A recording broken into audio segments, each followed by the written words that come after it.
ओम शांति। आज 16 जनवरी 2023 की साकार रूप में चले हुए प्यारे बाबा की मधुर महावाक्य। प्यारे बाबा बोले, मीठे बच्चे, जितना जितना दूसरों को ज्ञान सुनाएंगे उतना तुम्हारी बुद्धि में ज्ञान रिफाइन होता जाएगा। इसीलिए सर्विस ज़रूर करनी है। प्रश्न, बाप के पास 2 प्रकार के बच्चे कौन से हैं? उन दोनों में अंतर क्या है? उत्तर है, बाप के पास एक है लगे मतलब सौतेले बच्चे, दूसरे हैं सगे मातेले बच्चे। लगे बच्चे मुख से सिर्फ बाबा मम्मा कहते, लेकिन श्रीमत पर पूरा नहीं चल सकते, पूरा बलिहार नहीं जाते। सगे बच्चे तो तन मन धन से पूर्ण समर्पण अर्थात ट्रस्टी होते हैं, कदम कदम श्रीमत पर चलते हैं। लगे बच्चे सेवा न करने के कारण चलते चलते गिर पड़ते हैं, संशय आ जाता है। सगे बच्चे पूरा निश्चय बुद्धि होते हैं। गीत, बचपन के दिन भुला ना देना, आज हंसे काल रुला ना देना। ओम शांति। बाप बच्चों को समझाते हैं कौन सा बाप। वास्तव में दोनों बाप हैं, एक रूहानी जिसको बाबा कहा जाता, दूसरा जिस्मानी जिसको दादा कहा जाता। ये तो सभी सेंटर्स के बच्चे जानते हैं कि हम बाप दादा के बच्चे हैं। रूहानी बाप शिव हैं, वह है सभी आत्माओं का बाप, और ब्रह्मा दादा हैं सारे मनुष्य सिजरे का हेड। उनके तुम आकर बच्चे बने हो। उनमें भी कोई तो पक्के सगे हैं, कोई फिर लगे भी हैं। मम्मा बाबा तो दोनों ही कहते हैं, परंतु लगे बलि नहीं चढ़ सकते। बलि ना चढ़ने वालों को इतनी ताकत नहीं मिल सकती, अर्थात अपने बाप को तन मन धन का ट्रस्टी नहीं बना सकते। श्रेष्ठ बनने के लिए उनकी श्रीमत पर नहीं चल सकते। सगे बच्चों को सूक्ष्म मदद मिलती है, परंतु वह भी बहुत थोड़े हैं। भल सगे भी हैं, परंतु उनको भी अभी पक्के नहीं कहेंगे जब तक रिजल्ट नहीं निकली है। जब तक रिजल्ट नहीं निकले हैं तो सगे को भी पक्का नहीं कह सकेंगे। बाबा ने कहते, भल यहाँ रहते भी हैं, बहुत अच्छे हैं, सर्विस भी करते हैं, फिर गिर भी पड़ते हैं। यह है सारे बुद्धि युग की बात। बाबा को भूलना नहीं है। बाबा इस भारत को बच्चों की मदद से स्वर्ग बनाते हैं। गाया भी हुआ है, शिव शक्ति सेना हर एक को अपने से बात करनी है। बरोबर हम शिव बाबा के एडाप्टेड चिल्ड्रेन हैं। बाप से हम स्वर्ग का वर्षा पा रहे हैं। द्वापर से लेकर हमने जो लौकिक बाप का वर्षा पाया है वह नरक का ही पाया है, दुखी होते आए हैं। भक्ति मार्ग में तो है ही अंधश्रद्धा। जब से भक्ति शुरू हुई है तब से जो बरस बीता हम नीचे उतरते आए। भक्ति भी पहले अव्यभिचारी थी, एक की पूजा करते थे, उसके बदले अब अनेकों की पूजा करते आए हैं। अब यह सब बातें ऋषि मुनि साधु संत आदि नहीं जानते कि भक्ति कब शुरू होती है। शास्त्र में भी है ब्रह्मा का दिन और ब्रह्मा की रात। भल ब्रह्मा सरस्वती ही लक्ष्मी नारायण बनते हैं, परंतु नाम ब्रह्मा का दिया है। ब्रह्मा के साथ बच्चे भी बहुत हैं, लक्ष्मी नारायण के बच्चे तो बहुत नहीं होंगे।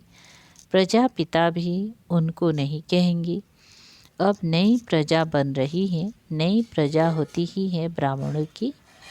ब्राह्मण ही अपने को ईश्वरीय संतान समझते हैं, देवता तो नहीं समझेंगे।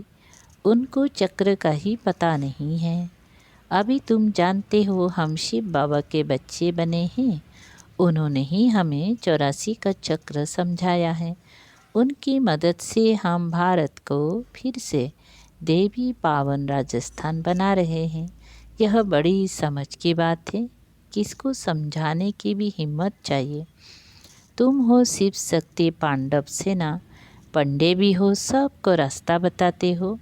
तुम्हारे बिगड़ रूहानी स्वीट होम का रास्ता कोई बता ना सके।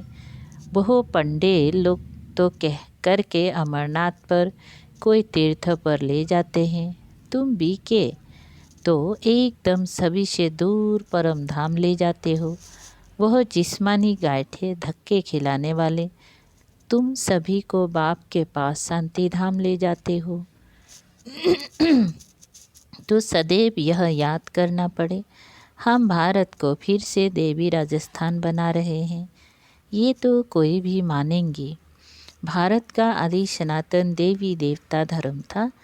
भारत सतयुग में बेहद का देवी पावन राजस्थान था, फिर पावन क्षेत्रीय राजस्थान बना, फिर माया की प्रविष्टा होने से आसुरी राजस्थान बन जाता है। यहाँ भी पहले राजा रानी राज्य करते थे, परंतु बिगर लाइट के ताज वाली राजाएं चलती आई हैं। देवी राजस्थान के बाद हुआ आसुरी पतित राजस्थान। अभी तो पतित प्रजा का स्थान है, पंचायती राजस्थान। वास्तव में इनको राजस्थान कह नहीं सकते, परंतु नाम लगा दिया है। राजाएं तो है नहीं, यह भी ड्रामा बना हुआ है। यह लक्ष्मी नारायण की चित्र तुमको बहुत काम आएंगी, इन पर समझाना है। भारत ऐसा डबल सिरताज था। इन लक्ष्मी नारायण का राज्य था। छोटेपन में राधे कृष्ण थे, फिर त्रेता में राम राज्य हुआ, फिर द्वापर में माया आ गया। ये तो बिल्कुल सहज है ना। भारत की हिस्ट्री ज्योग्राफी नोट सेल में समझाते हैं। द्वापर में ही फिर पावन राजा रानी लक्ष्मी नारायण के मंदिर बने। देवता स्वयं तो वाम मार्ग में चले गए, पतित होने लग पड़े। फिर जो पावन देवताएं होकर गए हैं, उनके मंदिर बनाकर पूजा शुरू की। पतित ही पावन को माथा टेकते हैं। जब तक ब्रिटिश गवर्नमेंट का राज्य था तो राजा रानी थे। जमींदार भी राजा रानी का लकाब मतलब टाइटल ले लेते थे, इससे इनका दरबार में मान होता था। अभी तो कोई राजा नहीं है। पीछे जब आपस में लड़े हैं तब मुसलमान आदि आए हैं। अभी तुम बच्चे जानते हो, फिर से कलयुग का अंत आ गया है। विनाश सामने खड़ा है। बाप फिर से राजयुग सिखला रहे हैं, कैसे स्थापना होती है सो तो तुम जानते हो। फिर यह हिस्ट्री ज्योग्राफी मिट जाती है। फिर भक्ति में वह लोग अपनी गीता बना देते हैं, उसमें बहुत फ़र्क पड़ जाता है। भक्ति के लिए उनको देवी देवता धर्म का पुस्तक जरूर चाहिए। सो ड्रामा अनुसार गीता बना दी है। ऐसे नहीं भक्ति मार्ग की उस गीता से कोई राजा ही स्थापन करेंगी व नर से नारायण बनेंगी, बिल्कुल नहीं। अब बाप समझाते हैं, तुम हो गुप्त से ना, बाबा भी गुप्त हैं, तुमको भी गुप्त युग बल से राजाई प्राप्त करा रहे हैं। बाहुबल से हद की राजाएं मिलती हैं, योग बल से बेहद की राजाएं मिलती हैं। तुम बच्चों को दिल अंदर यह निश्चय है कि हम अभी भारत को वही देवी राजस्थान बना रहे हैं। जो मेहनत करता है उसकी मेहनत छिपी नहीं रह सकती, विनाश तो होना ही है। गीता में भी यह बात है। पूछते हैं, इस समय की मेहनत अनुसार हमको भविष्य में क्या पद मिलेगा। यहाँ भी कोई शरीर छोड़ता है तो संकल्प चलेगा कि यह किस पद को प्राप्त करेगा। सो तो बाप ही जाने कि इसने किस प्रकार से तन मन धन की सेवा की है। यह बच्चे नहीं जान सकते, बाप दादा जाने। बताया भी जा सकता है, इस प्रकार की सेवा तुमने की है। ज्ञान उठाया या नहीं, परंतु मदद तो बहुत की है। जैसे मनुष्य दान करते हैं तो समझते हैं संस्था बहुत अच्छी है, अच्छा कार्य कर रही है, परंतु मेरे में पावन रहने की ताकत नहीं है। मैं यज्ञ को मदद करता हूँ तो उसका रिटर्न भी उनको मिल जाता है। जैसे मनुष्य कॉलेज बनाते हैं, हॉस्पिटल बनाते हैं औरों के लिए। ऐसे नहीं कहेंगे मैं बीमार पड़ूं तो हॉस्पिटल में जाऊं। जो कुछ बनाते हैं दूसरों के लिए तो उसका फल भी मिलता है, उसको दान कहा जाता है। यहाँ फिर क्या होता है, आशीर्वाद देते हैं तुम्हारे तुम्हारा लोक परलोक सुहेला हो, सुखी हो। लोक और परलोक सो तो इस संगम युग की बात है। यह है मृत्यु लोक का जन्म और अमर लोक का जन्म, दोनों सफल हो। बरोबर तुम्हारा अभी यह जन्म सफल हो रहा है। फिर कोई तन से, कोई मन से, कोई धन से सेवा करते हैं। बहुत हैं जो ज्ञान नहीं उठा सकते हैं, कहते हैं बाबा हमारे में हिम्मत नहीं है, बाकी मदद कर सकते हैं। तो बाप बताएंगे कि तुम इतना धनवान बन सकते हो, कोई भी बात हो तो पूछ सकते हो। फॉलो फादर करना है तो पूछना भी उनसे है। इस हालत में हम क्या करें, श्रीमत देने वाला बाप बैठा है, उनसे पूछना है, छिपाना नहीं है। नहीं तो बीमार बढ़ जाएगी। कदम कदम श्रीमत पर ना चले तो रोला पड़ जाएगा। बाबा कोई दूर थोड़े ही हैं, सम्मुख आकर पूछना चाहिए। ऐसे बाप दादा के पास घड़ी घड़ी आना चाहिए। वास्तव में ऐसे मोस्ट बिलव्ड बाप के साथ तो इकट्ठा रहना चाहिए। साजन को चटक जाना चाहिए। वो है जिस्मानी, यह है रूहानी। इसमें चटकने की बात ही नहीं। यहाँ सबको बिठा नहीं देंगे। यह ऐसी चीज़ है बस सामने बैठी है, रहे सुनते ही रहे, उनकी मत पर चलते ही रहें। परंतु बाबा कहेंगी यहाँ बैठ नहीं जाना है। गंगा नदी बनो, जाओ सर्विस पर। बच्चों का लव ऐसा होना चाहिए जैसे मस्ताना होता है, परंतु फिर सर्विस भी तो करनी है। निश्चय बुद्धि तो एकदम लटक पड़ते हैं। बच्चे लिखते हैं फलाना बहुत अच्छा निश्चय बुद्धि है। मैं लिखता हूँ कुछ भी नहीं समझा है। अगर निश्चय बुद्धि है कि स्वर्ग का मालिक बनाने वाला बाप आ गया है तो एक सेकंड भी मिलने बिगर रह ना सके। बहुत ही बच्चियां हैं जो तड़पती हैं, फिर घर बैठे उनको साक्षात्कार होते हैं। ब्रह्मा और कृष्ण का निश्चय हो कि बाप परम धाम से हमें राजधानी देने आए हैं, तो फिर आकर बाबा से मिले। ऐसे भी आते हैं, फिर समझाया जाता है ज्ञान गंगा बनो, प्रजा तो बहुत चाहिए, राजधानी स्थापन हो रही है। यह चित्र समझाने के लिए बहुत अच्छा है। तुम किसी को भी कह सकते हो कि हम फिर से राजधानी स्थापन कर रहे हैं। विनाश भी सामने खड़ा है। मरने से पहले बाप से बरसा लेना है। सभी चाहते हैं वन ऑलमाइटी गवर्नमेंट हो। अब सब मिलकर एक थोड़ी बन सकते हैं। एक राज्य था जरूर जिसका गायन भी है। सतयुग का नाम बहुत वाला है, फिर से उसकी स्थापना हो रही है। कोई इन बातों को झट मानेंगी, कोई नहीं मानेंगी। 5000 बरस पहले लक्ष्मी नारायण का राज्य था, फिर इन राजाओं का राज्य हो गया। राजाएं भी अब पतित हो गए हैं, और फिर पावन लक्ष्मी नारायण का राज्य होगा। तुम्हारे लिए तो समझाना बहुत ही सहज है। हम देवी राजधानी स्थापन कर रहे हैं, शिव बाबा की श्रीमत से और उनकी मदद से।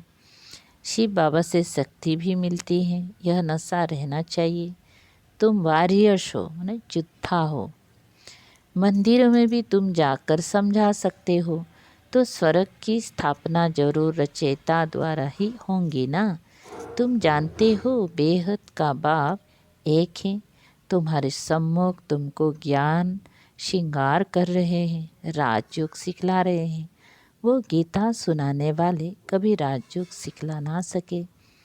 यह अभी तुम बच्चों की बुद्धि में नशा चढ़ाया जाता है। बाबा आया है स्वर्ग की स्थापना करने। स्वर्ग में है ही पावन राजस्थान।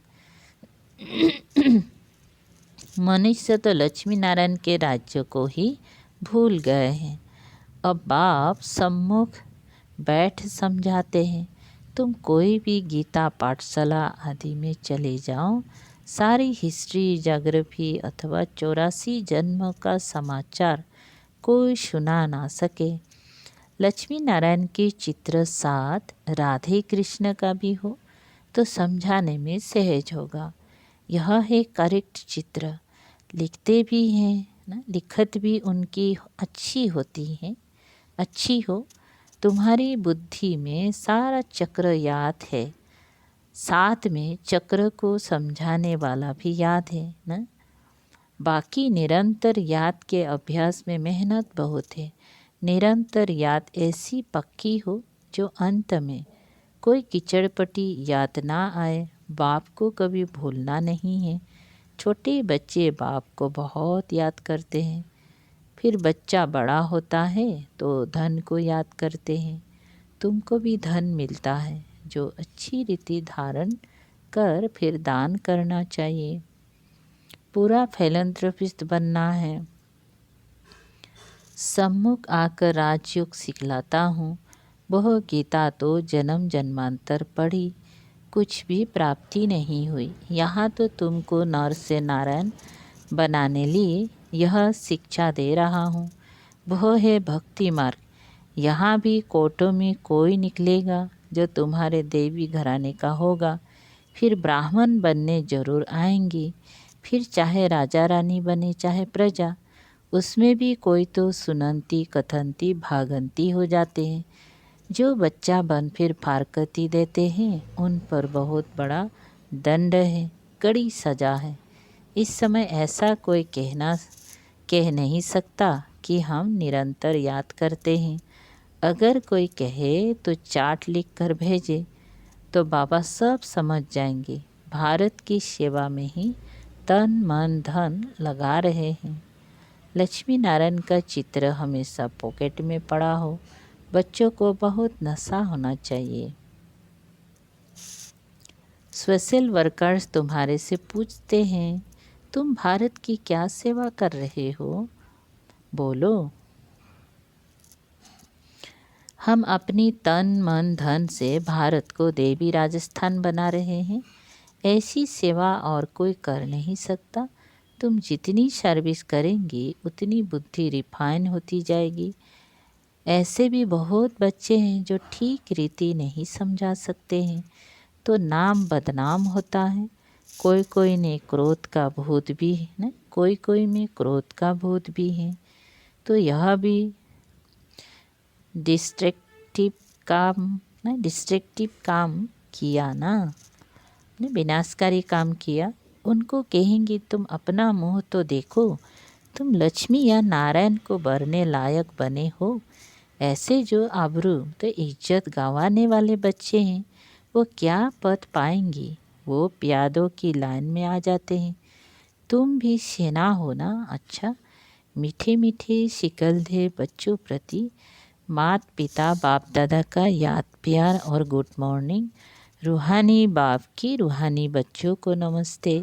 हम रूहानी बच्चों की रूहानी बाप दादा को याद प्यार गुड मॉर्निंग और नमस्ते नमस्ते।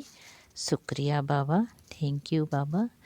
सार है धारणा के लिए, अविनाशी ज्ञान रत्नों का महादानी बनना है। तन मन धन से भारत को स्वर्ग बनाने की सेवा करनी है। कोई भी डिस्ट्रक्टिव विनाशकारी कार्य नहीं करना है। निरंतर याद के अभ्यास में रहना है। वरदान है एक रस और निरंतर खुशी की अनुभूति द्वारा नंबर 1 लेने वाले अखोट खजाने से संपन्न भव।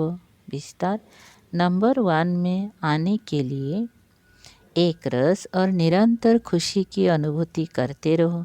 किसी भी झमेले में नहीं जाओ। झमेले में जाने से खुशी का झूला ढीला हो जाता है, फिर तेज नहीं झूल सकते। इसीलिए सदा और एक रस खुशी के झूले में झूलते रहो। बाप दादा द्वारा सभी बच्चों को अविनाशी अखोट और बेहद का खजाना मिलता है, तो सदा उन खजानों की प्राप्ति में एक रस और संपन्न रहो।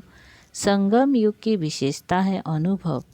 इस युग की विशेषता का लाभ उठाओ। स्लोगन: मनसा महादानी बनना है तो रूहानी स्थिति में सदा स्थित रहो।